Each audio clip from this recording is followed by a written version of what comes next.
কখনো ভেবে দেখেছেন আপনার কাছে কত টাকা থাকলে আপনি ফাইন্যান্সিয়ালি স্ট্রং হতে পারবেন এবং আপনাকে কারোর কাছ থেকে হেল্প নিতে লাগবে না?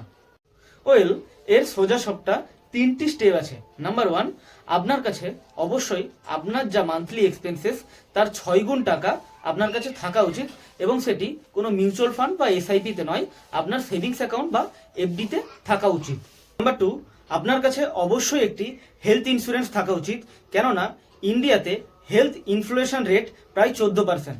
এই কারণে করোনার মতো আরেকটি কোনো প্যান্ডামিক সিচুয়েশন এলে দেখা গেছে ভারতের প্রায় 75% মানুষ দরিদ্র সীমার নিচে চলে আসবে।